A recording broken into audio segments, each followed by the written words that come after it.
अब देखो बेटा, मैं जेईई मेंस और ये सवाल नीट दोनों में आ चुका है और इस टाइप के आ भी सकते हैं। ये नहीं आएंगे तो और कोई भी आ सकता है आपका। आपको 4 इक्वेशन दी गई है और तुम्हें पहचानना है कि चारों में से किस इक्वेशन के लिए केपी और केसी का मान क्या होगा, बराबर। केपी और केसी का मान क्या होगा, बराबर। तो जब हम थ्योरी पढ़ते हैं तो थ्योरी में हम केपी और केसी में संबंध देखते हैं। अगर आपको याद हो तो केपी बराबर होता है केसी इंटू आर टी की पावर डेल्टा एन की पावर क्या होता है, डेल्टा एन। ये फार्मूला अगर हमको याद है तो हम केपी और केसी कब बराबर होगा पता लगा सकते हैं।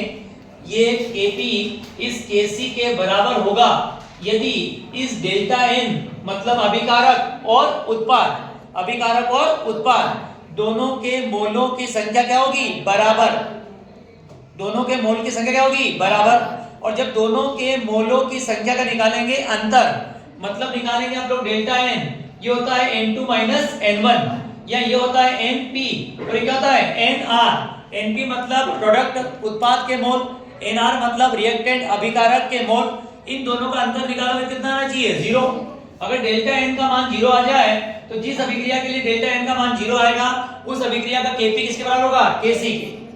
केपी बराबर होगा किसके, केसी के। अब ध्यान रखना कि मोल काउंट करना है केवल उस अभिकारक के जो गैस अवस्था में है, जो काय में है, गैस अवस्था। यहां देखो, यहां लिखा है जी, यहां लिखा है जी, यहां लिखा है जी। यहां पर मोल कितने हैं आपके, 2। इसके मोल कितने हो गए, 1। इसका मोल कितना हो गया, 1। तो यहां पर मोल कितने हो गए, 2। और यहां मोल कितने हो गए, 2। 2 और 2 का अंतर कितना लेगा, 0। तो पहली अभिक्रिया के लिए जो पहली अभिक्रिया है इसमें 2 माइनस 2 आंसर कितना आएगा, 0। आंसर ये आ गया हमारा, आ गया आंसर। इस अभिक्रिया में डेल्टा एन का मान कितना है, 0। इसलिए केपी और केसी का मान क्या होगा, बराबर। यहां पर आप, यहां मोल कितने हैं बेटा, 1।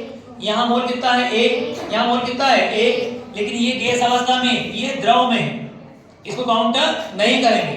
तो अभिकारक में मोल कितने हो गए, 1। उत्पाद मोल कितने हो गए, 2। तो समीकरण 2 के लिए डेल्टा एन का मान 2 माइनस 1 कितना रहा है, 1। 0 आ रहा है क्या, नहीं आ रहा, 0। समान नहीं है,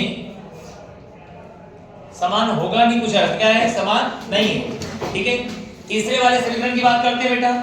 यहां पर H2 के मोल कितना है, 1। I2 का मोल कितना है, 1। और HI के मोल कितने हो गए, 2।